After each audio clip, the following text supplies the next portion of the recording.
France एक बार फिर आतंकवादियों का टारगेट बना है। फ्रांस के नीस शहर में एक आतंकी ने नेशनल डे के मौके पर भीड़ पर ट्रक दौड़ा दिया। इस हमले में 84 लोगों की मौत हो गई और 100 से ज्यादा जख्मी हैं।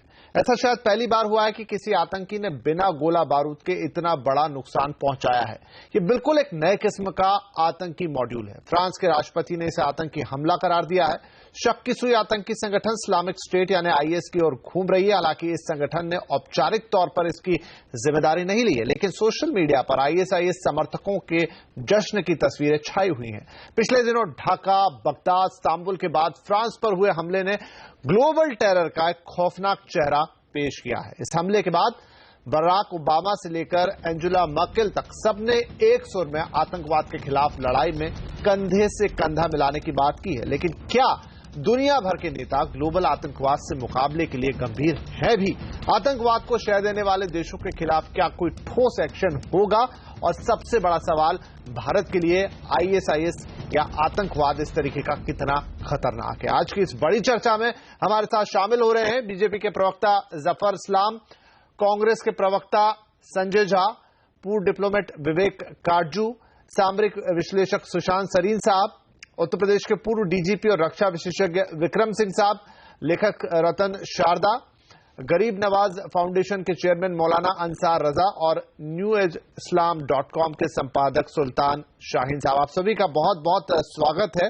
और हम बातचीत को शुरू करें उससे पहले हम आपको इन दर्शकों को बता दें कि आज हम एक सवाल पूछ रहे हैं कि क्या ग्लोबल आतंकवाद से मुकाबले के लिए हम यानी कि भारत तैयार है? आप अपनी राय हमारे ट्विटर हैंडल @CNBC_आवाज पर जरूर दें। हम कार्यक्रम के अंत में या उसके बाद आपको क्या निकल कर आया, क्या राय रही आपकी, वो जरूर बताएंगे। तो चलिए चर्चा की शुरुआत करते हैं। सुशांत सरीन साहब, सबसे पहले मैं आपके पास आता हूं। जिस तरह का आज हमने हमला देखा फ्रांस के अंदर कि एक व्यक्ति ने एक ट्रक को दौड़ा दिया, भीड़ के ऊपर नेशनल डे का सेलिब्रेशन हो रहा था, 80 से ज्यादा लोग, 84 लोगों की मौत हो गई, न एक भी गोली चली, न कोई बम फोड़ा गया, लेकिन एक बड़ा मैसेकर, एक बड़ी घटना को अंजाम दे दिया गया। आतंकवाद का ये क्या कोई नया मॉड्यूल अब निकल कर आ रहा है? नहीं, नया मॉड्यूल नहीं है। इस तरीके के हमले पहले भी हो चुके हैं, खासतौर पर के चीन में कम से कम 3 हमले हैं जिसमें लगभग 100 के करीब लोग मारे गए थे। तो ये कोई नया टेम्पलेट उस लिहाज से नहीं है। दूसरी चीज, जो पिछले शताब्दी का जो लास्ट 10 साल थे और इस शताब्दी में हमने एक नया मॉडल ये जरूर देखा है कि जो रोजमर्रा की चीजें होती हैं उसका इस्तेमाल आतंकवाद के लिए किया जाता है, चाहे वो खाद हो, चाहे वो आपके किचन में जो चाकू होता है वो भी हमने चीन में देखा है, चाहे वो साबुन हो, तमाम इस तरीके की चीजों का इस्तेमाल हुआ है। नंबर 3, अगर आपको याद हो जब 9/11 का हमला हुआ था तो प्लेन्स को जो हाईजैक किया था वो बॉक्स कटर्स के साथ किया था, जो उस समय तक किसी ने कभी सोचा नहीं था कि बॉक्स कटर से आप प्लेन को हाईजैक करेंगे और फिर प्लेन को एक तरीके का एक गाइडेड मिसाइल की तरह इस्तेमाल करके बिल्डिंग्स को ध्वस्त करेंगे। तो ये कोई एक लिहाज से नया टेम्पलेट नहीं है, लेकिन जो एक नई चीज जरूर आ रही है वो ये है कि पिछले साल से पहले अल-कायदा के जो सरबराह है ऐमन अल-जवाहिरी, उसके बाद पिछले महीने या एक्चुअली मई के महीने में आईएस के जो प्रवक्ता है, और फिर कुछ दिन पहले जो अल-कायदा इन सबकॉन्टिनेंट, इंडियन सबकॉन्टिनेंट के जो मुखिया हैं, इन तीनों के जो बयानात आए हैं उसमें ये खास तौर पर के कहा गया है कि आप लोन वुल्फ अटैक्स कीजिए, चाहे छोटा अटैक हो उससे भी कोई फर्क नहीं पड़ता, लेकिन आप जब तक किसी काफिर को, नॉन बिलीवर को अगर मारते हैं या किसी क्रूसेडर को मारते हैं तो आप अपने लिहाज से जिहाद कर रहे हैं। तो ये जरूर लोन वुल्फ, आप इस टर्म का इस्तेमाल कर रहे हैं। सुशांत सरीन, विक्रम साहब आपके पास आता हूं, रक्षा एक्सपर्ट हैं आप। ये जो एक नया टर्म है लोन वुल्फ, जहां कोई ट्रेनिंग नहीं देनी है, कोई असला इकट्ठा नहीं करना है, कोई आपको बहुत पहले से प्रिपरेशन नहीं करनी है, एक व्यक्ति है जो आपकी आइडियोलॉजी से प्रभावित है, अपने हिसाब से प्लान करता है, शायद हमले के कुछ देर पहले अपने आप को एसोसिएट कर लेता है और एक बड़ा कोई भी कांड कर देता है या हमला कर देता है। ये स्ट्रेटेजी एक नई उभर कर आई है। نہیں विपिन जी, ये लोन वुल्फ स्ट्रेटजी भी नई नहीं है, ये भी काफी पुरानी है, लेकिन इसमें जो लॉजिस्टिक बैकअप है वो उतना ज्यादा नहीं है जिसको कि एक ग्रुप को देना पड़ता है। लोन वुल्फ अटैक वो ऐसे अटैक होते हैं जिसमें केवल एक व्यक्ति की आवश्यकता होती है, किसी संगठित गिरोह की आवश्यकता नहीं होती है। तो लोन वुल्फ अटैक इसके पहले भी भारत में भी हुए हैं और स्थानों पे भी हुए हैं, और लोन वुल्फ में जो लॉजिस्टिक बैकअप की कमी होती है, लेकिन जो ट्रेनिंग है, इंडोक्ट्रिनेशन है, जिहाद की तरफ झुकाव है और सुसाइड बॉम्बिंग का जो इंडोक्ट्रिनेशन है वो उतना ही दिया जाता है जितना कि एक संगठित गिरोह को दिया जाता होता। और लोन वुल्फ अटैक में ये जरूर है कि शायद डिटेक्शन बहुत कम होता है। सुशांत सनी साहब ने बड़ी माकूल बात कही कि इनके पास एक regular R&D research and development program है कि किस प्रकार रोजमर्रा की चीजें जिनको कि अगर हम भंडारण भी करें, इकट्ठा भी करें, तो हम पुलिस और इन्वेस्टिगेटिंग एजेंसीज की रडार पे नहीं आएंगे।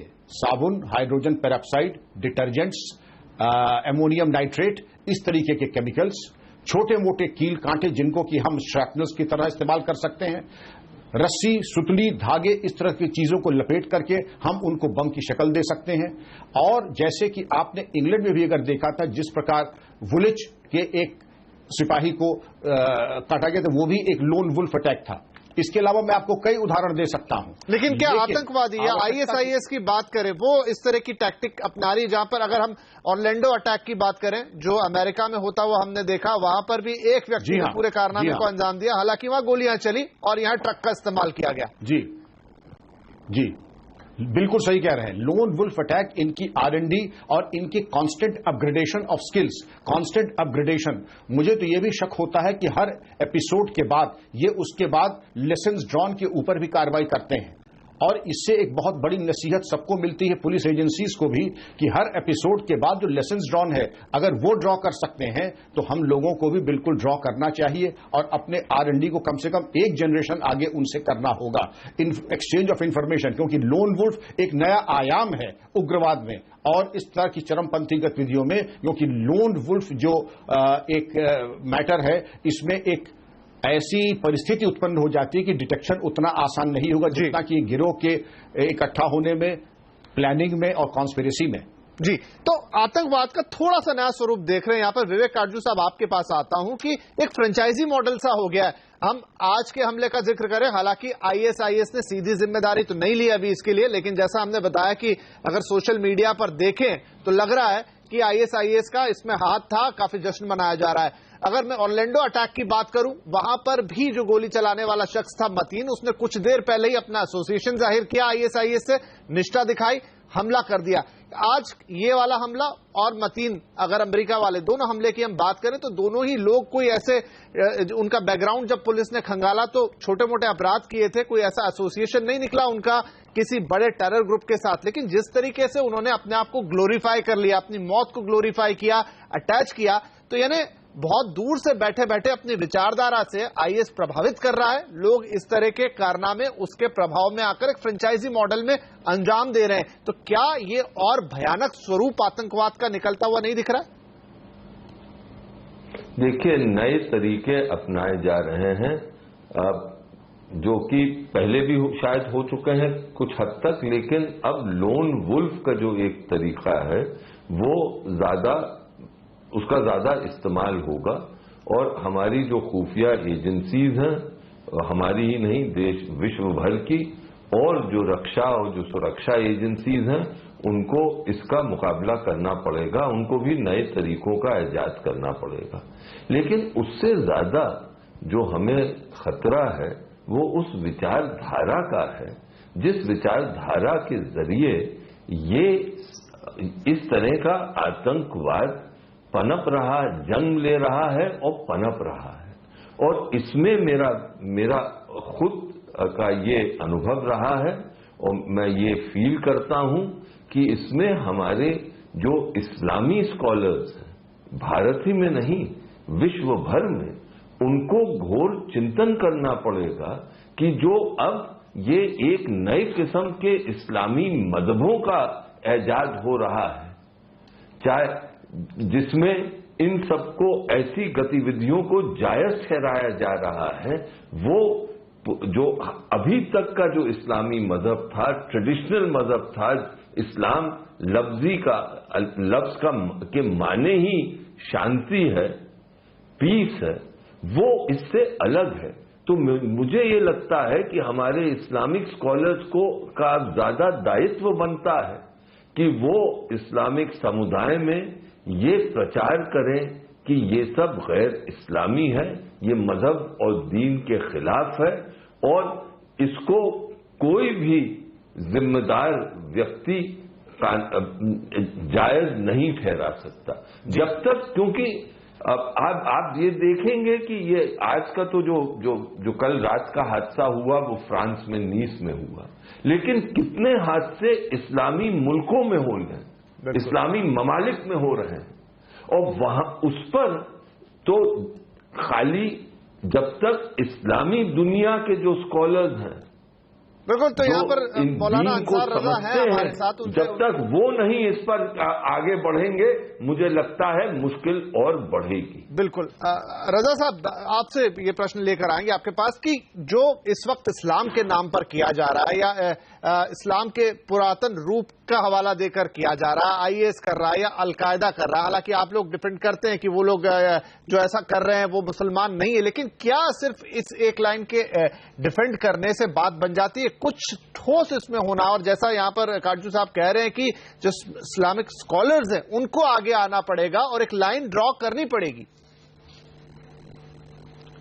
دیکھیے، سب سے پہلی بات تو جو بھی فرانس میں ہوا ہے، ہم تمام ہندوستانیوں کی جانب سے اس کی گھور نندا کرتے ہیں، پورے ملک کی طرف سے. کہیں بھی ہو یہ نہیں ہونا چاہیے. کاٹجو صاحب نے بڑی اچھی بات کہی، وکرم سنگھ صاحب نے بھی اور شرین صاحب نے بھی. میں ایک بات کہنا چاہتا ہوں، میں الگ ہٹ کے بات کہوں گا. اسلام میں آتنکواد کی کوئی گنجائش نہیں، شانتی کا مذہب ہے، پیس کا مذہب ہے، اور جتنے لوگ بھی چاہے وہ بغدادی ہو، یہ ہو، فلاں ہو، ڈھکا ہو، ان کا اسلام سے کوئی لینا دینا نہیں ہے، نہ یہ جانتے ہیں کہ اسلام ہے کیا. اگر اسلام جان رہے ہوتے تو کسی چیٹی کو بھی نہیں مارتے، یہ آدمی کو مارنا تو بہت دور کی بات ہو گئی ہے. میں ایک بات، بہت دانشور لوگ آج آپ کے ڈیبیٹ میں بیٹھے ہوئے ہیں اور ان سب کے سامنے ایک مدعا میں رکھنا چاہتا ہوں بحیثیت ایک ہندوستانی، بحیثیت ایک مسلمان، کہ جب ہم قبر میں چھپے ہوئے صدام حسین کو ڈھونڈ سکتے ہیں، اسامہ بن لادن کو تلاش سکتے ہیں، تو کیا ہمارے لیے آئی ایس کا جو چیف ہے وہ مشکل ہے پکڑنا؟ امریکہ، چین، ہمارا ملک ماشاءاللہ پورے پاور کے ساتھ اس وقت پوری دنیا میں اپنا لوہا منوا رہا ہے. کیا ہم اتنے کمزور ہیں کہ ایک مردود کو نہیں پکڑ سکتے، ایک ظالم کو نہیں پکڑ سکتے؟ پوری دنیا کی طاقتیں مل کر کے آتنکواد کا سامنا تو کرنا چاہتی ہیں، لیکن ایک منٹ سن لیجیے پہلے. کیا اس آدمی کی تلاش ہم نہیں کر سکتے؟ کیا ہم اتنے کمزور ہیں اتنے بڑے بڑے ملک مل کر کے کہ اس کو تلاش کر کے نیست و نابود نہیں کیا جا سکتا؟ اگر نہیں کیا جا سکتا ہے تو پھر یہ تماشا بند کیا جائے. آتنکواد کی کوئی، دیکھیے، وہ مسلمان ہوتا تو مسجدوں پہ حملہ نہیں کرتا، مسلمانوں کو نہیں مارتا، مزاروں کو نہیں مارتا، مندروں کو نہیں اجاڑتا.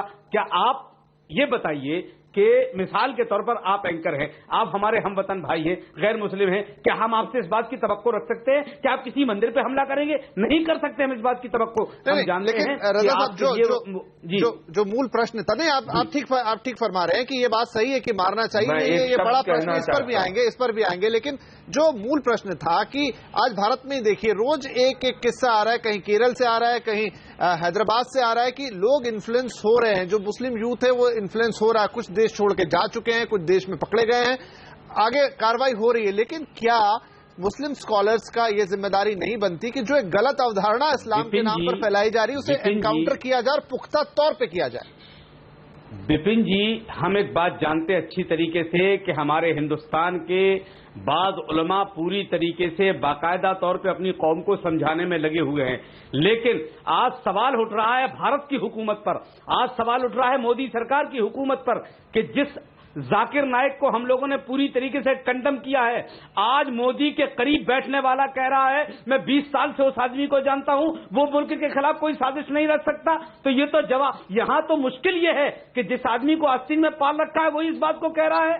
تو افسوس یہاں ہوتا ہے کہ ہم کس کو سمجھانے جائیں؟ جس کو ہندوستانی حکومت نے حیدرآباد کی یونیورسٹی کا وائس چانسلر بنا رکھا ہے، مودی جی نے، وہ آدمی کہہ رہا ہے کہ میں ذاکر نائک کو 20 سال سے جانتا ہوں، وہ ملک کے خلاف نہیں جا سکتا. वो भी तो अपने आप को स्कॉलर कह रहा है। अफसोस यहाँ होता है, हम किसके ऊपर भरोसा करें? हम तो भारत सरकार से कहते हैं, जफर साहब यहाँ बैठे हैं, आप हमारे ऊपर भरोसा करके देखिए, हमारे हाथ में आप इन तमाम चीजों की बागडोर, हमारी कुछ हेल्प कीजिए। हम दौड़ाते हैं अपने उलमाए किराम को पूरे हिंदुस्तान में और हम अपनी कौम को समझाने की कोशिश करते हैं। हमारे पास इंफेक्शन, हमारे पास कोई ऐसी सहूलियतें नहीं है, जितना हमसे हो सकता है उतना हम कर रहे हैं। हुकूमत हमारी मदद करे, हम सबसे पहले आगे आने के लिए तैयार हैं और हमारे मुल्क पर आँच आएगी तो सबसे पहले हम अपना सीना लगाएंगे इस मुल्क को बचाने के लिए। लेकिन भरोसा तो करें हमारे ऊपर। मैं जफर इस्लाम साहब के पास जाता हूं। जफर इस्लाम साहब, सीधा सवाल एक तरीके से आपके पास ही आ रहा है कि क्या जिस तरह का यहाँ पर एक समन्वय चाहिए, कोऑर्डिनेशन चाहिए, क्या उसकी कोई कमी मिल रही है जो यहाँ पर रजा साहब सवाल उठा रहे हैं?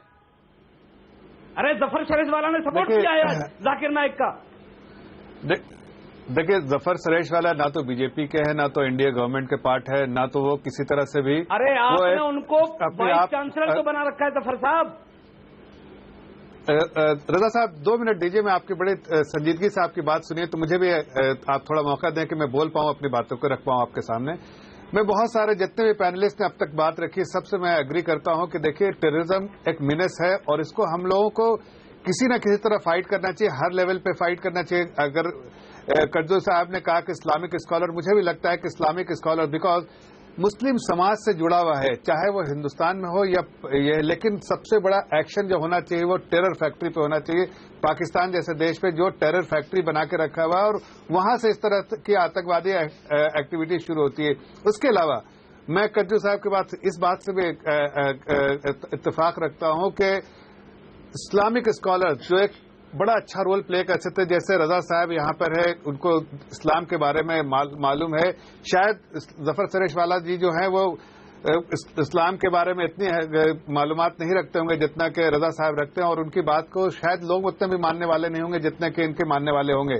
लेकिन इंडिया में तो कम से कम उसके इनिशिएटिव तो है, ऐसे लोग हैं और लोग हर मुकाम पे और हर स्टेज पे टेररिज्म को कंडेम कर रहे हैं। लेकिन मुझे सबसे बड़े अफसोस की बात यह कहना पे कि ग्लोबल लेवल पे ग्लोबल कम्युनिटी टेररिज्म को कहती तो है कि एक मीनस है, लेकिन उसको जिस तरह से कंडेम, जिस तरह से फंडिंग उसकी रोकनी चाहिए वो नहीं हो पा रहा है। पाकिस्तान जैसे कंट्री को फंडिंग हो जाती है और ऐसे अरब ममालिक में ऐसी कंट्री ऐसे ऑर्गेनाइजेशन आईएसआईएस को कहां से फंडिंग हो रही है उसको रोकने की बड़ी जरूरत है। हमारी एफर्ट्स है, हमारी गवर्नमेंट की एफर्ट्स है कि और प्रधानमंत्री का आप देखिए पिछले 2 साल से हर स्पीच हर कंट्री में गए उन्होंने टेररिज्म की बात की, चाहे किसी समिट में गए टेररिज्म की बात। यहाँ पे जफर साहब अब लग यही रहा है, मैं सिर्फ अपने देश की बात नहीं कर रहा हूँ कि अब शायद अंतर्राष्ट्रीय स्तर पर बातें ज्यादा हो रही हैं। आइसोलेशन में इंडिया जो है टेररिज्म को खत्म नहीं कर सकता जब तक ग्लोबल कम्युनिटी साथ नहीं आएगी। उसके लिए इंडिया जो है पूरी मुस्तैदी से कोशिश कर रही है और मुझे लगता है कि जफर साहब 2 मिनट हमने आपको सुन लिया। जफर साहब सुनिए, जब हमारे प्रधानमंत्री साहब को हम मुबारकबाद पेश करते हैं कि 127 मुल्कों को योगा डे पर मुत्तहिद कर लिया, क्या आतंकवाद के नाम पर क्या मोदी जी आह्वान नहीं कर सकते पूरे मुल्क से कि चलो आईएसआई को हमें मिटाना है? जब हम योग के लिए खड़े हो सकते हैं तो क्यों इसके लिए नहीं कर सकते? रजा साहब 1 मिनट सुन लीजिए, आपने सवाल किया है। देखिए, आप टेररिज्म को आप कंपेयर कर रहे हैं योगा डे से। योगा एक इवेंट है, एक कंपेयर नहीं कर रहे हैं, हम तो मिसाल दे रहे हैं आपको। नहीं, एक मिनट सहानुभूति आ सकती है, लेकिन टेररिज्म के मामले में अलग अलग कंट्रीज का अलग अलग जो है स्टैंड है, अलग अलग कंस्ट्रेंट है, अलग अलग पोजीशनिंग है। आप देखिए ग्लोबल लेवल पे उनकी जो और ऐसे इवेंट आज देखिए सिर्फ आज रजा साहब देखिए इसमें इस्लाम से जोड़ के नहीं, आतंकवाद का कौन समर्थन कर रहा है सिवाय पाकिस्तान के? नहीं, आतंकवाद का समर्थन देखिए। चलिए अब मुझे लगता है मैं थोड़ा सा विषय परिवर्तन करके यार प्लेटफॉर्म पे आके अगर ऐसे कंट्रीज जहां आतंकवाद हो रहे हैं उसको जैसा आपने भी फरमाया उसको अगर आइसोलेट नहीं करते हैं तो ये प्रॉब्लम चलता रहेगा। इसलिए हमारे देश के से हमारी लीडरशिप जो है उस ग्लोबल लेवल पे ये इनिशिएटिव ली है اور اس کے لیے تو جو ہم بات کر رہے تھے جعفر اسلام صاحب اور مولانا صاحب دونوں سے کہ یہ ایک سسٹم کا بھی پرشن ہے اور ایک سوچ کا بھی پرشن ہے. میں رتن شاردا صاحب کے پاس آتا ہوں, یہاں پر میرے ساتھ اسٹوڈیو میں ہے. سسٹم کا تو ایک سسٹمیٹک ہے ہی جو ہمیں دیکھنا ہوگا اور ہم اس کے بارے میں بات چیت کریں گے, لیکن ہم بات کر رہے تھے وچار دھارا کا اس سمے, کیونکہ جس طریقے سے چیزیں ہو رہی ہیں ایک اسلامک وچار دھارا ہے جو کئی لوگوں کو پکڑ رہی ہے, کئی لوگوں کو جکڑ رہی ہے, اور اس میں ہم جیسے آج فرانس میں گھٹنا ہوتی ہوئی دیکھ رہے ہیں اور جس طرح سے آج گھٹنا ہوئی ہے وہ دنیا کے کسی بھی حصے میں ہو سکتی ہے, بھارت بھی اچھوتا نہیں ہے. تو کس طریقے سے ٹیکل کریں, ایک وچاردھارا کس طرح پہ لڑائی لڑنی ہوگی اور دوسری سسٹم کی لڑائی لڑنی ہوگی. دیکھیے جہاں تک سسٹم کی لڑائی ہے وہ لڑائی تو ملٹری والے لڑیں گے, پولیس لڑے گی, روز نئی یکتیاں نکلیں گی, روز نئے پرکار نکلیں گے, اور لون وولف اٹیک روکنا بہت مشکل ہے, ہم بھی جانتے ہیں, اور سنگٹھن کے پاس پیسہ ہے, ISIS یہ بھی ہم جانتے ہیں. آپ نے فرینچائزی کی بات کی, فرینچائزر کی بھی بات کر لیں. سارے دنیا میں ایک ٹیرر کو وہابی اسلام کے تھرو ایکسپورٹ کرنے والا سعودی عربیہ ہے, جس کے ورد انگلی اٹھانے سے ہم ڈرتے ہیں, پہلی بات. دوسری بات ہے, ہمیں ذرا کڑک من سے کہنا پڑے گا کہ یہ بار بار کہہ دینا بڑے آرام سے کہ ٹیرر کا کوئی دھرم نہیں ہوتا, ٹیرر کوئی ذات نہیں ہوتی, کہنا بڑا آسان ہے. جتنے ٹیررسٹ ہیں وہ بار بار قرآن کو, حدیث کو کوٹ کرتے ہیں. اسلامک یدوانوں کا کام ہے کہ وہ جو کوٹ کر رہے ہیں وہ بھی تو قرآن میں سے کر رہے ہیں, وہ بھی حدیث سے کر رہے ہیں. ان کا کام ہے کہ جو چیزیں حدیث اور قرآن میں اچھی ہیں ان کو سویکار کریں, اور جو چیزیں آج کال باہر ہو گئی ہیں, جو 1400 سال پہلے کی گئی تھی, آج اس کو جسٹیفائی نہ کریں. اس کو جسٹیفائی کرنے کے بجائے اس کے اوپر سے آنکھیں منہ لینے سے اس کو نکال کے لے آئے صاحب. قرآن میں کوئی ایسی بات ہے ہی نہیں جو کسی کی جان لے. آپ قرآن سے انکار کروا دیں گے کیا مسلمانوں کو؟ میں نے کب کہا؟ میں نے کہا قرآن میں آپ کہہ رہے ہیں نا کہ جو چیز مطلب جو نہیں آپ غلط کہہ رہے ہیں. جو قرآن آپ کا کہنا ہے کہ جو قرآن ٹیررسٹ کوٹ کر رہے ہیں وہ قرآن میں سے نہیں ہے, آپ کیسا کہنا ہے؟ میں کہہ رہا ہوں ہوگا تو اس کو نکارنا ہوگا, ریفارم کرنا پڑے گا. آپ کریں گے, ہم نہیں کریں گے. کیا سوال ہے بھائی؟ یعنی قرآن کو غلط کوٹ کر رہے ہیں, یہ جھٹلانے کے کارن ٹیررزم کا مقابلہ نہیں کر پا رہے. آپ یہ بار بار جھٹلا رہے ہیں کہ وہ بھی اسلام کے اپیوگ ٹیرر کے لیے کر رہے ہیں اور اس کو نکارنا ہے, تو آپ کو ان بھاگوں کو سمجھانا ہوگا. آپ کہیں قرآن میں ہے ہی نہیں, یہ آپ یہ ملم پٹی کر رہے ہیں. اسی کارن سے ٹیررسٹ لوگوں کا جوش بڑھ رہا ہے, اسی کارن سے ٹیررزم کا جوش بڑھ رہا ہے کہ آپ نکار رہے ہیں جو چیزیں بول رہے ہیں ان کو آپ چیلنج آج تک کر نہیں پائے. سر آج تک ان کو چیلنج کر نہیں پائے کہ جو کہہ رہے ہیں وہ قرآن یا حدیث میں نہیں ہے. آپ کو ماننا پڑے گا اور پھر اس کو نکارنا پڑے گا, پھر ان کو جھٹلانا پڑے گا. ہم نہیں نکاریں گے, جو چیز ہے ہی نہیں اس کو نکاریں گے کیسے؟ یہی تو ہمارے قرآن میں یہ ہے کہ کسی آپ میٹھی میٹھی باتیں کریں گے. جو ایکسٹریمسٹ کہہ رہے ہیں وہ آپ کے گرنتھوں سے نہیں ہے صاحب کا کہنا ہے. میں شاہین صاحب کو بھی یہاں بحث میں لے کے آتا ہوں. آپ اس پرکار سے اس کو نہیں لڑ سکتے. یہ لڑائی آئیڈیاز کی لڑائی ہے. نکار کے نہیں لڑ سکتے. آپ مانیں اس بات کو, لکار کے نہیں لڑ سکتے. آپ کو سویکار کرنے بات نہیں ہو سکتی. ہندوؤں نے اپنی آپ کو بھی کرنی پڑے گی. پاگلوں کی طرح جو مولانا صاحب ایک منٹ, میں نے سلطان شاہین صاحب سے پرشن کیا, امید کرتا ہوں ان سے مجھے واجب جواب ملے گا. شاہین صاحب, جس بات کی ہم بات کر رہے ہیں کہ ایک وچار دھارا ہے جو پربھاوت کر رہی ہے جو مسئلہ ہے وہ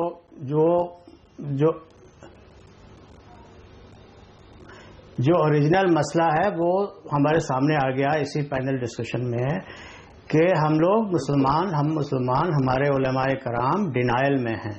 یہ ماننے ہی کو تیار نہیں ہے کہ ہمارے اندر کوئی بیماری ہے, کوئی کینسر ہے جو پنپ رہا ہے, بہت کچھ بڑھ چکا ہے, بدن کے بہت سارے حصوں کو افیکٹ کر چکا ہے. جب ہم یہ مانیں گے ہی نہیں تو علاج کیسے ہوگا؟ مرض کا علاج کیسے ہوگا؟ پہلے تو ہمیں یہ ماننا چاہیے کہ کوئی نہ کوئی پرابلم ہے.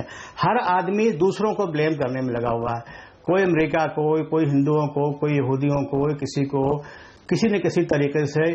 میں ایکچولی دیکھتا ہوں اس ملک میں کہ پولیٹیکل کلاس بھی ہمارا ڈینائل میں ہے, میڈیا بھی بڑی حد تک ڈینائل میں ہے, انٹلیکچوئلز ہمارے ڈینائل میں ہیں, علماء کرام ہمارے قوم کے لوگ بھی ڈینائل میں ہیں. یہ ماننے کوئی تیار نہیں کہ کوئی پرابلم ہے. اصلی بات یہ ہے کہ جب یہ جو بات ابھی آ رہی تھی کہ جب وہ قرآن اور حدیث اور شریعہ کے رولز کو کوٹ کرتے ہیں جو بھی ٹیررسٹ ہیں, تو ہم کیسے یہ کہہ سکتے ہیں کہ یہ یا تو وہ ہم یہ کہیں کہ یہ قرآن میں ہے نہیں, ایسا ہے نہیں, قرآن میں ہے. وہ کوئی غلط کوٹ نہیں کرتے. یعنی ان کے جو علماء ہیں وہ بہت بڑے بڑے اسکالرز ہیں اور ان کی جو آئیڈیالوجی ہے وہ سینکڑوں سالوں میں ایوالو ہوئی ہے. وہ ابن تیمیہ اور عبد الوہاب سے لے کر کے ہمارے یہاں شیخ سرہندی اور شیخ ولی اللہ دہلوی، شاہ ولی اللہ دہلوی اور ان سب لوگوں کی، اور پھر ہمارے بعد کے میں جو علماء ہیں اس میں مودودی صاحب اور سید قطب اور دوسرے اس طرح کے سارے لوگ ہیں جو بڑے بڑے علماء ہیں، ان کی باتوں سے نکال کر کے وہ کوٹ کرتے ہیں. آواز نہیں آ رہی ہے؟ نہیں بولیے بولیے. ہیلو، نہیں آواز نہیں آ رہی میرے پاس.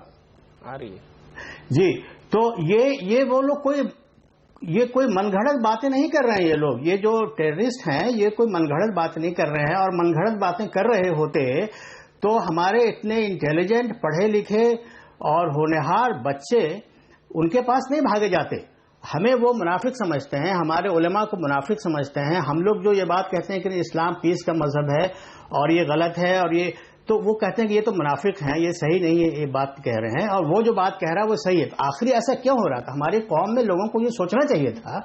کوئی مطلب بڑی حیرت کی بات ہے کہ آج کے دن بھی جبکہ اتنا بڑا واقعہ ہوا، آج کے دن بھی ہم یہ سوچنے کو تیار نہیں ہیں کہ بھائی کوئی نہ کوئی پرابلم ہے، کوئی بیماری ہے، کوئی ہم اس پر ہم غور کریں. آخر مسئلہ کیا ہے؟ کیوں ہو رہا ہے ایسا؟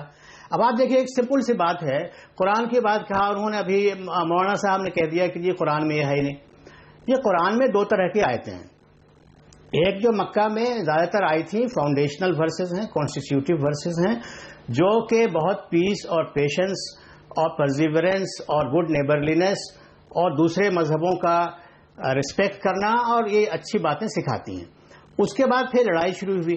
تو جب لڑائی ہوتی ہے تو ظاہر ہے کہ یہ آرڈر دیا جاتا ہے کہ بھئی تمہیں لڑائی کی پرمیشن دی گئی، تم جاؤ لڑو، ان کو مارو، یہ کرو، یہ سب آرڈرز ہیں. تو یہ کانٹیکسچوئل ورسز ہیں جو اس زمانے کی جنگوں کے لیے جائز تھی اور صحیح تھی. اور اس وقت وہ سینچری میں جنگ بدر نہیں لڑ رہے ہیں ہم لوگ. ہم آج 7ویں صدی میں نہیں رہ رہے ہیں. ہمارے اوپر یہ آج لاگو نہیں ہوتا ہے. ہمیں یہ کہنا چاہیے کھل کر کے اوپنلی کہ قرآن کریم میں اور حدیث شریف میں بھی جو بہت ساری باتیں وار ریلیٹڈ ہیں، جو کہ حکم دیتی ہیں، مشورہ دیتی ہیں، جسٹیفائی کرتی ہیں وار کو اور بہت ساری چیزوں کو، وہ آج ہم پر نافذ نہیں ہو رہی ہیں، نہیں ہوں گی. رضا صاحب کیا کہیں گے؟ اب یہ بات تو نکل کر آ رہی ہے کہ اس میں پریورتن لانا پڑے گا. نہیں کہیں گے ہمارے بچوں کو ماننا پڑے گا. اس بات ہمارے بچے جاتے رہیں گے آئیسس میں اور دوسری جگہوں پہ. یہ سمجھنا چاہیے ہم لوگوں کو. انہوں نے جو بات کہ دیکھیے ہم یہ کہہ رہے ہیں، دیکھیے آپ ایک منٹ ہمیں دیجیے. ہم یہ کہہ رہے ہیں کہ قرآن کریم کی ہر ورس یونیورسل اور ایٹرنل سگنیفیکینس کی ہے، ہر ورس، اور ہمارے اوپر لاگو ہے. ہم یہ کہہ رہے ہیں. اور ہمارے بچے کو ایک آدمی بٹھا کر کے اب کتاب قرآن کریم کھول کے دکھاتا ہے اور کہ دیکھو اس میں لکھا ہوا ہے جو کافر جہاں ملے اس کو مار دو. تو وہ بچہ کہتا ہے کہ ہمارا باپ بھی یہ کہہ رہا ہے، ہمارے عالم صاحب بھی یہ کہہ رہے ہیں، ہمارے مولانا صاحب یہ کہہ رہے ہیں کہ ہر ورس یونیورسل ہے، ایٹرنل ہے، گائیڈ ہے ہمارے لیے، ہمیشہ کے لیے ہے. تو پھر ہم اس کو کیوں نہیں مانیں؟ چلیے آپ کی بات آ گئی. کیا جواب دے رہے ہیں؟ اچھے گھروں کے بچے، انجینئر، ڈاکٹر، اپنے گھروں کو چھوڑ کے، بیوی بچوں کو چھوڑ کر کے، اپنی پوری فیملی کو لے کر کے لوگ، یعنی 30,000 لوگ، 100 یہ کوئی معمولی بات ہے؟ یہ کوئی چھوٹی موٹی بات ہے؟ ہمارے اندر ہم لوگ غور کیوں نہیں کر رہے ہیں اس کے اوپر؟ ہم اس پر غور و فکر کیوں نہیں کر رہے؟ ہمیں تو غور کرنے دیجیے آپ کی بات پہ. 9/11 امریکہ نے خود ہی کر دیا. اور یہ شاہین صاحب ایک منٹ، کیا میری آواز لگتا ہے شاہین صاحب تک پہنچ نہیں رہی ہے؟ رضا صاحب آپ بولیں. کر دیا. ارے تو آڈیو کارڈ بھی نہیں پہنچ رہی ہے تو کہ یہ اس بس کو وہاں جانے کی رضا صاحب کی آواز بھی آئے. یہ بس وہاں اس لیے گئی کہ اس کو اجازت دی گئی، اس لیے وہ بس گئی. اس کا مطلب فرانسیسی شاید میری آواز نہیں پہنچ پا رہی شاہین صاحب کے پاس. رضا صاحب آپ بولیں. کرنے کا کیا فائدہ ہے بھائی؟ آج تو دیکھیے، انہوں نے جو بات کہی ہے کہ قرآن یہ کہتا ہے کہ مولانا صاحب نے بتایا کہ جہاں کافر ملے، ان کو پہلے اس بات کو سمجھنا چاہیے کہ آج کا زمانہ اور 1450 زمانے کے جو حکم اس وقت نازل ہوا تھا وہ حکم آج نہیں ہے. اس بات کو پہلے اچھی طریقے سے سمجھ لینا چاہیے. ہمارے پروفیٹ نے اگر قرآن میں، جب میں نے کہا انہوں نے قرآن میں، ہم آج کے زمانے کی ہم بات کر رہے ہیں. بھائی صاحب سن لیجئے ذرا سا، آپ بھڑکانے والی بات مت کیجئے. ہم بھی بولنا جانتے ہیں. ہم شانتی سے بات کریں تو شانتی سے سنیے. ہمارے پروفٹ نے اگر جنگ کی اجازت دی ہے تو اس میں باقاعدہ طور پہ ایک مرتبہ نہیں 2500 مرتبہ بلا بلا کے سمجھایا جاتا تھا کہ بوڑھوں کو تکلیف مت پہنچانا, بچوں کو تکلیف مت پہنچانا, عورتوں کو تکلیف مت پہنچانا, اور اپنے طرف سے پہلے بار مت کرنا. ساری باتیں صحیح ہیں مولانا صاحب, یہ ساری باتیں صحیح ہیں. اسلام میں بہت اچھی اچھی تعلیمات ہیں, میں یہ نہیں کہہ رہا ہوں. اسلام میں بہت اچھی اچھی تعلیمات ہیں, اس میں کوئی دو رائے نہیں ہے, سب لوگ یہ بات جانتے ہیں. میں صرف آپ سے یہ پوچھ رہا ہوں کہ کیا آپ اپنے بچوں کو, اپنے فالوورز کو یہ بتا رہے ہیں کہ جو جو کہ وار ٹائم پہ آئی تھی, جس میں انٹالرنس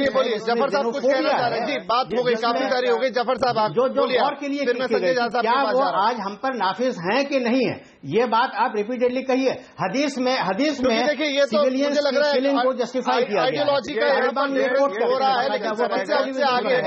طالبان یہ کوٹ کرتے ہیں حدیث میں حضور صلی اللہ علیہ وسلم نے طیف کے موقع پر حملے کا حکم دیا. ایک صحابی نے ان سے پوچھا اس حملے میں تو انوسینٹ لوگ مارے جائیں گے, تو رسول اللہ صلی اللہ علیہ وسلم نے کہہ دیا کہ یہ انوسینٹ لوگ بھی تو انہی لوگوں میں سے ہیں. آپ کا ون وے ہے, یہ حدیث ہے. اب میں یہ کہتا ہوں کہ یہ بالکل ممکن نہیں ہے کہ ہمارے پروفٹ جو قرآن شریف لے کے آئے تھے, قرآن میں یہ کہا گیا ہے. دیکھیے میں یہ کہہ رہا ہوں کہ دیکھیے اس میں یہ ڈسکشن چلتا رہے گا, دونوں ہمارے وہی بات میں کہہ رہا ہوں, یہ آئیڈیالوجی کی لڑائی چلتی رہے گی.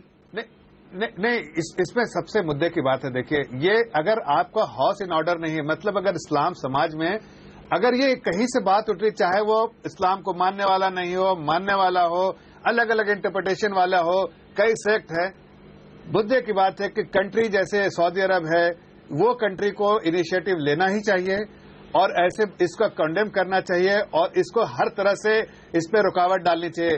اگر کنٹری جو جہاں پر اسلام پورے طور سے چھایا ہوا ہے وہاں پر یہ بات نہیں ہوگی تو یہ اگر اسلامک اسکالر اس بارے میں کنڈیم نہیں کریں گے, جب تک گھر سے بات نہیں نکلے گی تو یہ بات ٹھیک نہیں ہوگی. نہیں چلیے بالکل ٹھیک ہے, آپ کی بات سمجھ میں آ گئی. سنجے شاہ صاحب, کیا صرف اس سے لڑنے کے لیے پاکستان جیسے دیش ہو گئے, سعودی عربیہ کی بھی بات ہو رہی کیونکہ وہاں سے بہت کچھ آئیڈیالوجی نکل کر جاتی ہے, پورا کا پورا مدھیہ ایشیا وہاں سے چلتا ہے, تو کیا سارے دیشوں کو مل کر ایک ساتھ ایسے دیشوں کے خلاف بھی ایکشن لینا ہوگا یا بات کرنی ہوگی جہاں ان کی جڑیں موجود ہیں؟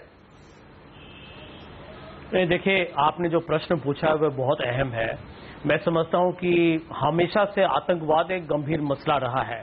ایسے بات چیت ہوتی رہتی ہے, سب کو چنتا ہوتا ہے, سب کو افسوس ہوتا ہے, سب کو دکھ ہوتا ہے. لیکن آپ کا پرشن بالکل صحیح ہے, کیونکہ دیکھیے انت میں یدی اس کا ایک سلجھن ہمیں ڈھونڈنا ہے اور سب کو مل کے ڈھونڈنا پڑے گا تو یہ کافی ایک پیچیدہ ایک وشے ہے, کیونکہ اس میں بڑے بڑے پاورز کے بھی ہاتھ ہے. آپ نے جیسے کسی نے کہا تھا کہ امریکہ نے جو ہمیشہ اپنے آپ سچائی کو ناکارا ہے, نظر انداز کیا ہے, کس طریقے سے سعودی عربیہ نے ایک وہابزم کو نریات کیا ہے, یہ سب جانتے ہیں, لیکن وہاں پر سب لوگ چپی رکھتے ہیں. اور آج بھی آپ دیکھیں گا, جو میں سمجھتا ہوں کہ جو بہت بڑا ایک چنتاجنک جو ایک وشے ہے وہ یہ ہے کہ جو نئے جو آپ کے یہ لون وولفز جو نکلے ہیں, جو اتنے بھیانک اور بھینکر کام کر رہے ہیں آج کل, لوگوں کی بے دردی سے ایک دم جان لیتے ہیں. یہ لوگ پڑھے لکھے شخص ہیں, یہ لوگ کوئی بے روزگار نہیں ہے جو صرف کسی نوکری کے لیے ان کو کوئی جگہ نہیں ہے اور ان کو کسی نے پیسہ دے کے کوئی غلط راہ پہ ان کو گمراہ کیا ہو. یہ میں سمجھتا ہوں کہ بہت چنتا کی وشے ہے. اور جہاں تک آج جو آپ نے دیکھا ہے جو بہت ہی ایک بھیانک چیز جو ہوا ہے فرانس میں سمجھتا ہوں کہ آپ دیکھیے اسلامک اسٹیٹ جیسے وہ جب سے سب سے زیادہ سیریا اور عراق میں ان کا نقصان ہونا شروع ہوا ہے, اچانک آپ نے دیکھا ہوگا کہ بنگلہ دیش ہو یا ابھی فرانس ہو, وہاں پر لون وولفز اور چھوٹے چھوٹے گروپس میں آتنکواد کے حملے بڑھے ہیں. کیونکہ اس کا کارن بہت صاف ہے, کیونکہ اب جو لوگ ان کے ریکروٹمنٹ ڈرائیو میں جو سیریا اور عراق جاتے تھے اب وہ جا نہیں سکتے ہیں کیونکہ وہاں پر وہ یدھ میں ان کا نقصان ہو رہا ہے. تو اب انہیں کہا گیا کہ آپ جہاں بھی ہو آپ وہیں پر بربادی جتنا کر سکتے ہیں آپ کیجئے, معصوموں کی جان دیجئے. یہ ایک سچائی ہے اور یہ ایک بہت بڑا چنوتی ہوگا, جو کہ میں نے کہیں پر پڑھا ہے کہ اب گلوبل ٹیرر ایک ریٹیل ہو رہا ہے. اور ریٹیل مطلب اب یہ کافی شاپ, اب یہ کسی ریسٹورانٹ, کسی تھیٹر, کسی نکڑ پہ, یہ کہیں پر جا کے ایک شخص آ کے بارود پھینکے یا گولی چلا کے کسی کو مار سکتا ہے. اور یہ دوسری جو بات ہے कि देखिए अलकायदा और इस्लामिक स्टेट के बीच में, उनके बीच में भी एक प्रतियोगिता क्या है कि कौन कितना हानि कर सकता है, और ये एक अंतर्राष्ट्रीय एक मसला है। और मैं समझता हूं कि सब देशों को इसके बारे में बहुत गौर करना पड़ेगा कि इसका भयानक निकलेगा। समस्या अब हम सब समझ गए हैं, समस्या की बारीकी को भी समझ रहे हैं, लेकिन उसका हल क्या, और खास तौर पे जब भारत के संदर्भ में बात करेंगे, क्योंकि भारत कोई अछूता नहीं है, भारत पहले ही आतंकवाद का शिकार है, लेकिन जिस तरीके से कुछ छोटे छोटे नए रूप आ रहे हैं आतंकवाद के, अगर ये भी आता है तो तकलीफें और बढ़ेंगी। तो भारत इससे कैसे बचेगा, और अंतर्राष्ट्रीय स्तर पर क्या सारे नेता इसे लेकर गंभीर है और वाकई में अब किसी बड़े एक्शन का वक्त आ गया, चर्चा होगी इस छोटे से ब्रेक के बाद।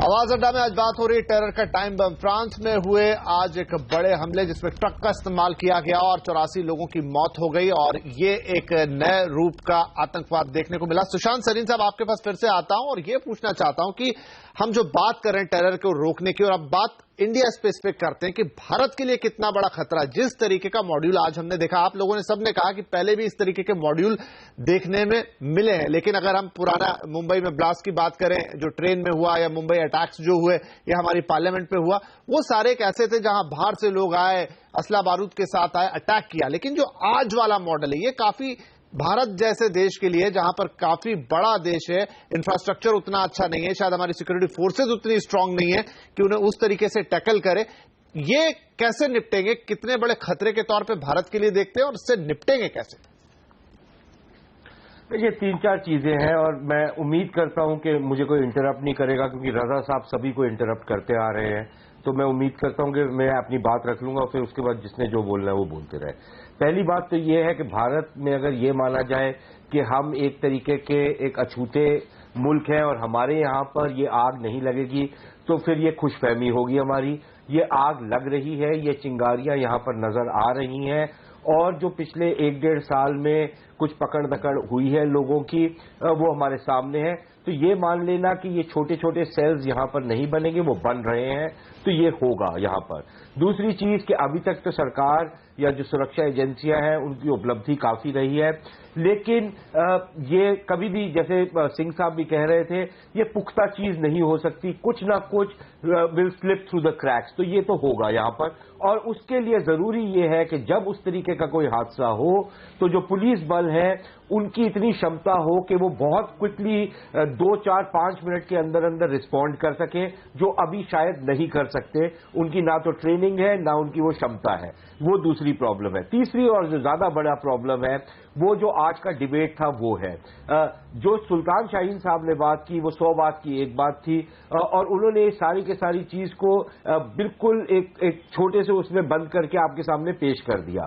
प्रॉब्लम यहां पर डिनायल की है, और रजा साहब जैसे जो लोग हैं वो एक तरफ तो इस तरह के आतंकवादी हमलों को उसकी कंडेम करते हैं, उसकी भत्सना करते हैं, लेकिन दूसरी तरफ जो साजिशी मशरूज़े ये निकाल के लेके आते हैं, जो षड्यंत्र के थियरीज ये पेश करते हैं, उससे एक लिहाज से एक तकवीत देते हैं ये उन अनासर को जो इस चीज में पड़ते हैं, और उस चीज से गुरेज करना चाहिए। अब ये मान लेना कि ये सारा का सारा कि भाई कोई मुसलमान दूसरे मुसलमान को नहीं मानता, क्या रजा साहब शिया मुसलमानों को मुसलमान मानते हैं या नहीं मानते? और अगर मानते हैं तो फिर उन्हीं के इतिहास में ये लिखा हुआ है कि सऊदी अरेबिया में ये जो आज की रूलिंग फैमिली है, आज से 100 साल पहले, 150 साल पहले इन्होंने इराक में जाकर के किस तरीके का कत्लेआम किया था। क्या वो मुसलमानों का कत्लेआम था या किसका कत्लेआम था? इस्लामी दुनिया में ये जो कश्मकश है ये आज की नहीं है, ये 1000 साल पुरानी कश्मकश है।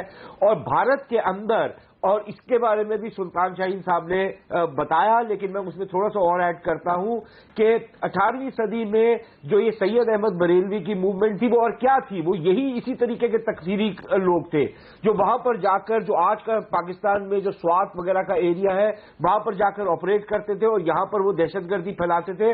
और उस जमाने में भी जो उलेमा लोग थे भारत में, वो इस चीज से गुरेज करते थे और उनको वो कंडेम करते थे।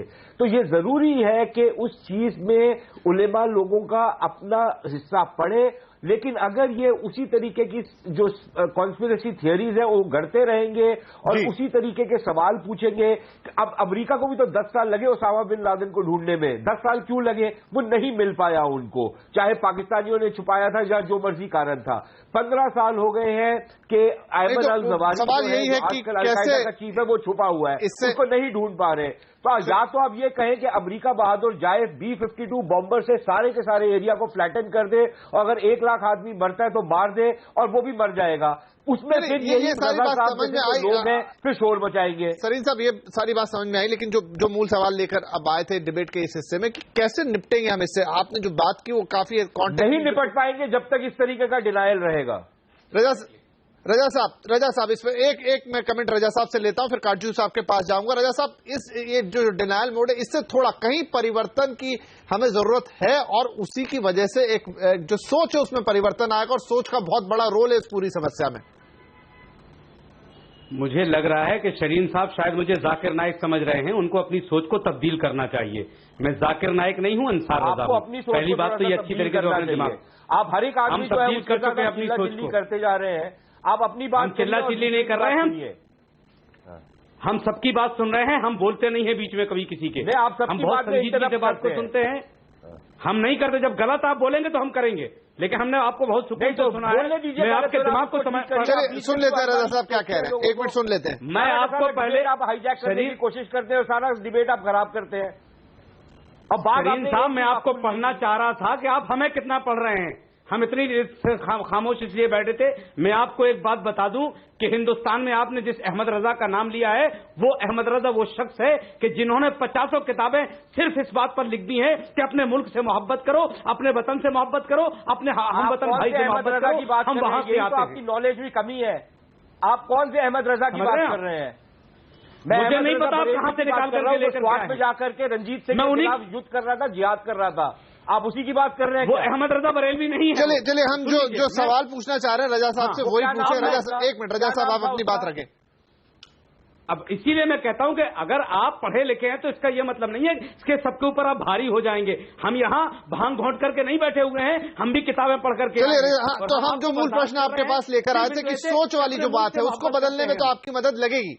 ہم سوچ دیکھیے, جہاں تک سوچ بدلنے کی بات ہے, میں ایک بات بتا دوں, ہم اس سوچ کے آدمی ہیں. ہم غریب نواز ہندوستان میں اجمیر شریف میں جو خواجہ ہیں ان کے فالوور ہیں. ہم لوگ صوفیزم کے ماننے والے ہیں, ہم لوگ امن پسند لوگ ہیں. ہم کبھی ذاکر نائک جیسے لوگوں کو سپورٹ نہیں کرتے, ہم اسامہ جیسے لوگوں کو سپورٹ نہیں کرتے. ہاں جہاں تک سوال ہماری قوم کا ہے, ہم ایک بار نہیں 50 مرتبہ کتابیں لکھ چکے ہیں, اور گلی گلی ہم لوگ نکڑ ناٹکوں میں جا کر کے کہتے ہیں کہ ہمیں اپنی زندگی کیسے گزارنی ہے. ہمیں اپنے پڑوسی سے, ہم اس حدیث کو مانتے ہیں کہ ہمارے پیغمبر نے کہا ہے کہ آپ کا ہر 40واں گھر تک پڑوسی ہے, اس سے محبت کرو, اور اس وقت تک آپ کھانا مت کھاؤ جب تک آپ کا پڑوسی بھوکا ہے. اور اس میں ہندو مسلم سکھ عیسائی کی کوئی قید نہیں ہے. ہم اس مذہب کے ماننے والے ہیں. تو پہلے ہمیں پڑھ لیا جائے, بعد میں ہمیں. تو کیا پریورتن آئے گا رضا صاحب؟ پریورتن آئے گا, کیونکہ دقت یہی ہے. بالکل آئے گا, بالکل آئے گا. دیکھیے پریورتن ہر چیز کا وقت لگتا ہے. جیسے شرین صاحب نے کہا اسامہ کو پکڑنے میں 10 سال لگ گئے ہیں. ہمارے پاس چونکہ ابھی وہ ایسی چیزیں نہیں ہیں کہ ہم گلی گلی تک گاؤں تک پہنچ سکیں. ہمارے یہاں علماء کرام جمعہ میں تقریریں کرتے ہیں, اپنی قوم کو سمجھانے کی کوشش کرتے ہیں. اب اگر کوئی آدمی ذاکر نائک کی طرح بہک جائے تو اس میں اسلام کا کیا قصور ہے؟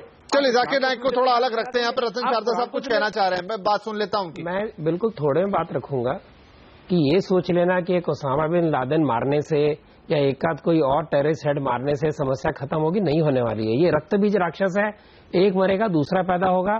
یہ اس کو ختم کرنے کا ایک ہی طریقہ آئیڈیا کی وار ہے. آئیڈیا کی وار میں رضا جی کی طرح کھل کے آنا پڑے گا کہ جو اسلام میں سے یہ سویکار کرو, جو کال سے جو سمے سے باہر نکل گیا اس کو کلیئرلی بولو یہ آج کے کال میں نہیں چلے گا, اور یہ ٹیررسٹ غلط بول رہے ہیں. یہ ایجوکیشن ہوگا تو یہ لڑائی جیت پائیں گے, ورنہ لڑائی جیتنا بہت مشکل ہے. جی کاجو صاحب, کیا جو ہم بات چیت کر رہے ہیں پوری, تو اس کا ایک سار نکالنے کی کوشش کر رہے ہیں کہ ہم اس لڑائی کو کیسے لڑیں گے. الٹیمیٹ تو یہی ہے کہ ہمیں اپنے دیش کو سرکشت رکھنا ہے, لوگوں کو سرکشت رکھنا ہے, چاہے آئیڈیالوجی یا تھاٹ کے لیول کی بات ہو وہاں سے انفلوئنس ہو رہا ہو, یا پھر آپ کو اپنی سیکورٹی فورسز ہو گئی, یا سرین صاحب جیسا کہہ رہے تھے کہ اور سمارٹ بننا پڑے گا اور ایکٹیو ہونا پڑے گا, یا انترراشٹریہ استر پر اب کوئی بڑے لیول پر कार्रवाई की जरूरत है। कार्रवाई से मतलब यहाँ किसी ऐसी कार्रवाई की बात नहीं कर रहा हूं, मैं युद्ध की बात नहीं कर रहा हूं, लेकिन बात यह है कि सारे राष्ट्र एक साथ आए और वो स्टेट्स जहां पर ये चीजें हो रही हैं उन्हें तल्ख रूप से बंद किया जाए, खत्म किया जाए या बातचीत की जाए। देखिए, मैं कुछ नुक्ते आपके सामने रखूंगा। प्रधानमंत्री जी ने बहुत पहल करी है और बहुत अच्छी पहल करी है कि आतंकवाद का जो मसला है वो पूरे विश्व के सामने रखें और बहुत जोर से उन्होंने रखा है। लेकिन मेरा ये मानना है कि अभी भी विश्व जो है इन सब हादसों के बावजूद पूरे रूप से आतंकवाद के मामले में आपसी सहयोग नहीं कर रहा है। क्या आगे आने वाले वर्षों में करेगा, मुझे उस पर थोड़ी नाउम्मीदी है। इससे मैं इस निष्कर्ष पर पहुंचता हूं कि ये लड़ाई हमें खुद लड़नी पड़ेगी। अब ये लड़ाई कई स्तरों पर लड़नी पड़ेगी। एक तो विचारधारा, जिस पर आपके वहां बहुत बहस हो चुकी है। दूसरी, जैसे हमारे और पैनलिस्ट ने कहा, हमारी सुरक्षा एजेंसियों, हमारी खुफिया एजेंसियों को ज्यादा शक्तिशाली होना पड़ेगा, ज्यादा कुशल होना पड़ेगा। तीसरा, हमारे समाज में एक समन्वय होना पड़ेगा, एक बैलेंस आना पड़ेगा समाज में भी। और चौथा जो मैं समझता हूं वो ये कि हमारे राजनीतिक वर्ग को आतंकवाद की समस्या को एक सामरिक चुनौती मानना पड़ेगा।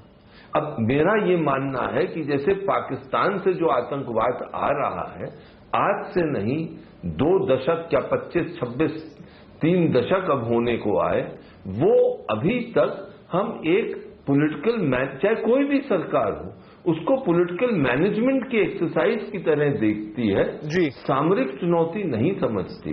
अब एक वो वक्त आ गया है जब इसको सामरिक चुनौती मानना पड़ेगा और पूरे राजनीतिक वर्ग को एक होकर एक स्वर में ये कहना पड़ेगा कि इसको अब हम स्वीकार नहीं करेंगे। जी विक्रम सिंह साहब, के बिल्कुल आपकी बात मुझे आई समझ में कि आपको इसको एक सामरिक चुनौती के तौर पे रहना होगा, बड़ी पॉलिटिकल विल पावर दिखानी होगी। विक्रम सिंह साहब, आपका कमेंट लेता हूं, फिर जफर इस्लाम साहब और संजय जी के पास जाता हूं। बस केवल आधा मिनट लूंगा सुल्तान साहब की बातों का इस्तेमाल करते हुए, और उन्होंने बड़ी माकूल बात कही। पहले मान के चलिए कि ये कैंसर है, और जब अगर कैंसर है तो कीमोथेरेपी से लेकर सर्जरी तक सारे विकल्प आपके पास हैं। लाल दवा और बैंडेड लगाने से इसमें इलाज होने वाला नहीं है।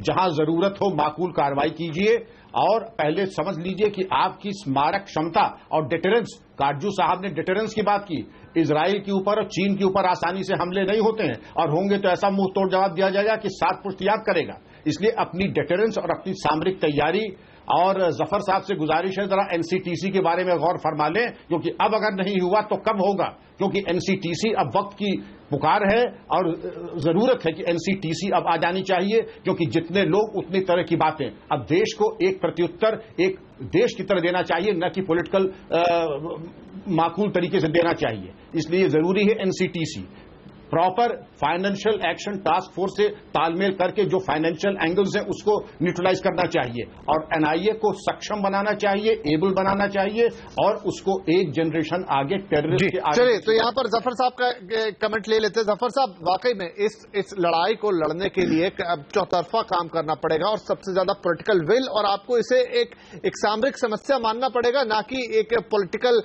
समस्या के तौर पर इससे डील करेंगे। नहीं, देखिए, जैसा मैंने पहले कहा कि ये एक बहुत बड़ी गंभीर प्रॉब्लम है और इसको एक कंट्री इन आइसोलेशन नहीं कर सकती, इसके सारे समाधान निकाल सकती है। हमारे प्रधानमंत्री बहुत कोशिश कर रहे हैं ग्लोबल लेवल पे, लेकिन मुझे सारे और सिक्योरिटी एजेंसी जितना भी आप सक्षम बनाइए, लेकिन एक चीज मुझे कहना पड़ेगा यहाँ पर, चूंकि मैं मुसलमान हूं और समाज से समुदाय से बिलोंग करता हूं, और रजा साहब भी हमसे एग्री करेंगे और शाहीन साहब भी, कि बहुत हमने सुना है वेपन ऑफ मास डिस्ट्रक्शन।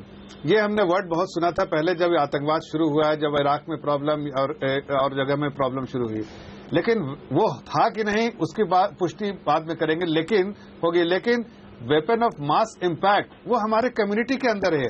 वो हमें कहीं ना कहीं ग्लोबल कम्युनिटी को, जिस कंट्रीज में वो स्कॉलर्स हैं, उनको जिस तरह से बाहर आना चाहिए और कंडेम करना चाहिए, प्लेटफॉर्म पर जाके इसकी निंदा करनी चाहिए। अभी तक वो शायद कम्युनिटी के अंदर ये बात इस्लाम से समझ में आ गई, लेकिन मैं बात कर रहा हूं कि सरकार के तौर पर अब आपको थोड़े और बड़े कदम उठाने होंगे और इस प्रॉब्लम को थोड़ा डिफरेंट एंगल से देखना होगा।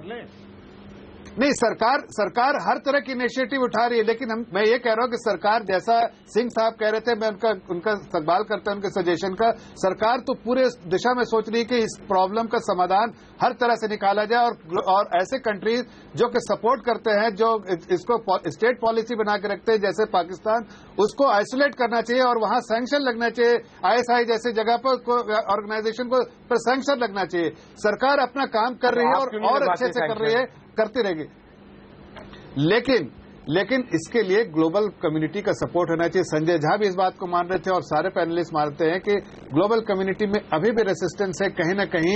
इतने सारे वारदात होने के बाद में आप देखिए कि भारत का प्रधानमंत्री अकेला है जो हर कंट्री में जाके हर प्लेटफॉर्म पे बात करता है। बाकी कंट्रीज जब विक्टिम भी हो, झा साहब का भी ले तो एक कमेंट झा साहब, क्योंकि ये एक ऐसी लड़ाई है जिसमें पक्ष विपक्ष खत्म हो जाता है, पूरा राष्ट्र एक साथ यहाँ पर आएगा लड़ाई में, तो आपको लगता है कि यहाँ पर सबको एकजुटता दिखानी चाहिए, तब वो थोड़े डिफरेंसेस जो भी हों पार्टीज के बीच में वो खत्म होने चाहिए और मैसेज जाना चाहिए कि कम से कम आप टेररिज्म की लड़ाई में एक साथ हैं। नहीं, देखिए, मैं यहाँ बम्बे में रहता हूँ और आप लोगों ने सब देखा है कि 26/11 को क्या हुआ था। देखिए, भारत आतंकवाद का शिकार रहा है और इसमें पाकिस्तान का बहुत बड़ा एक भूमिका रहा है, इस बात को हम नजरअंदाज नहीं कर सकते। इसलिए हमें तैनात रहना होगा, तैयार रहना होगा, इस पर कोई दोराई हो ही नहीं सकती है। लेकिन जो सबसे बड़ा जो चुनौती है, जो मैं समझता हूँ जिसको हम समझें और उसके बारे में कुछ करें, वो ये होगा कि देखिए, आज के जमाने पर जब अंतर्राष्ट्रीय एक तरीके से एक आतंकवाद एक बहुत बड़ा एक चुनौती हो चुका है, तो भारत में हमें देखिए कुछ हर धर्म में कुछ कट्टरपंथी भाषा का उपयोग होता है और इससे हमारे नौजवान, जो मासूम नौजवान हैं, वो अतिवादी हो सकते हैं और इसीलिए सबकी जिम्मेदारी है। मैं समझता हूं कि यहाँ पर आपने सही कहा कि हर राजनीतिक दल को यहाँ पर एक इच्छा शक्ति और एक बहुत ही एक निश्चित तरीके से एक निर्णय लेना चाहिए कि कोई भी शख्स किसी भी राजनीतिक दल का या किसी भी धर्म का कोई नेता यदि कोई गलत नकारात्मक एक जो कहते हैं देश को जो तोड़ता है वैसी भाषा का उपयोग करे, उस पर कार्रवाई कीजिए आप। क्यों, देखिए, अब मासूम बच्चों को यदि कोई प्रचार से यदि कोई प्रभावित करे और सरकार यदि कुछ न करे, किसी की भी सरकार हो, मैं समझता हूं कि उससे मैं वही कह रहा हूं, साथ आने की थोड़ा हम इसको अलग न ले जाएं, क्योंकि बिल्कुल समय समाप्त हो रहा है। शाहीन साहब, आखिरी कमेंट आपका और थोड़ा संक्षेप में ही चाहूंगा, बिल्कुल समय नहीं है मेरे पास, 30 सेकंड 40 सेकंड इससे ज्यादा नहीं, कि अब इस समस्या को हम अपने स्तर पर, अपने लोगों की समझाइश के स्तर पर, उनकी सोच के स्तर पर कैसे लड़ पाएं? मुख्तसरन अर्ज कर दूं जी, मैं सिर्फ 2 बातें अर्ज कर दूं कि पहले तो हमें यह मानना पड़ेगा, हम लोगों को, मुसलमानों को खासतौर पर और बाकी दुनिया को भी, कि ये लड़ाई इस्लाम के अंदर की लड़ाई है जिसमें दूसरे लोग भी अफेक्टेड हैं और सबसे ज्यादा मुसलमान अफेक्टेड हैं, ये सबको मालूम है। और ये एक आइडियोलॉजिकल लड़ाई है, it's a war of ideas. और ये इसमें जाहिर सी बात है कि सिक्योरिटी एजेंसीज को अपना काम करना है, वो जिस तरह से जब सामने कोई टेररिस्ट खड़ा है तो उसको मारेंगे, वो करेंगे, लेकिन एक्चुअल लड़ाई जो है वो आइडियाज की है। दूसरी बात जो मैं कहना चाहूंगा, चूंकि ख्वाजा गरीब नवाज फाउंडेशन के एक बुजुर्ग यहाँ पर बैठे हैं, तो मैं कहना चाहूंगा, देखिए, इस्लाम फैला, हमारे बाप दादा ने जो इस्लाम कबूल किया वो सूफियाए कराम की अच्छी अच्छी बातें सुन करके, इस्लाम की अच्छी अच्छी बताई और अपनी जिंदगी में भी उस पर अमल करके दिखाया, आपने व्यवहार करके दिखाया। आज इंटरनेट का जमाना है, मीडिया का जमाना है, टेलीविजन का जमाना है, आज वो नहीं चल सकता है। आज हम चलिए, तो यहाँ पर सोच को बदलना होगा, क्योंकि मेरा समय बिल्कुल समाप्त हो रहा है, माफी चाहूंगा। सोच को बदलना होगा, सोच को बदलने के लिए सबको साथ आना होगा। एक तरीका यह है इस टेरर से लड़ने का, इस आतंकवाद से लड़ने का। दूसरा, सारे देश की सिक्योरिटी फोर्सेस सिस्टम को दुरुस्त करना ही होगा, पहले से बेहतर बनना होगा। और तीसरा, अंतर्राष्ट्रीय स्तर पर अब मुल्कों को जागना होगा, मिलकर आगे बढ़ना होगा, क्योंकि ये खतरा धीरे धीरे पूरी दुनिया में फैलने को है और कोशिश करनी होगी कि जो आज फ्रांस में हुआ वो दुनिया के किसी दूसरे मुल्क में फिर से ना दोहराया जाए। आप सभी का इस चर्चा में शामिल होने के लिए बहुत शुक्रिया। नमस्कार।